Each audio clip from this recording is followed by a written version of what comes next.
Hi everyone, আসসালামু আলাইকুম। আমার সকালের নাস্তা ঘুম থেকে উঠে 1 কাপ গরম চা আর একটা গরম রুটি। আমি নাস্তা করতেছি।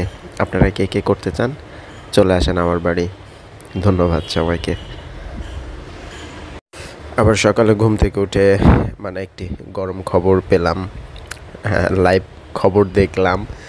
সেটা হচ্ছে একটা দল, যে দলটা সবসময় আর কি পেনাল্টি ছাড়া তারা জয় অর্জন করতে পারে না।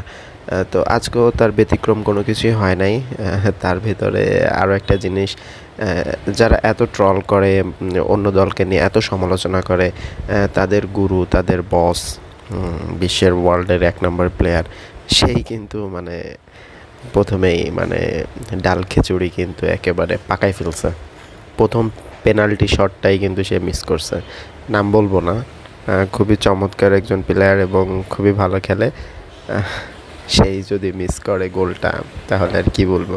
বরাবরই তাদের ওই যে একটা পাগল ছাগল আছে, কি যেন মার্টিনেজ, তার হাত ধরেই প্রতিবারই ম্যাচটা জিততে হয় তাদের। ঠিক আছে, তাহলে বলা যায় যে ওই দলের প্লেয়ার যদি কেউ থাকে, একজনই আছে, সেটা গোলকিপার। আর বাকি 10জন হুদাই। ঠিক আছে, তাই নিয়ে এত মাতামাতি, এত বাড়াবাড়ি। আর কি বলবো, আর কিছু বলবো না। ভালো থাকবেন সবাই, ধন্যবাদ।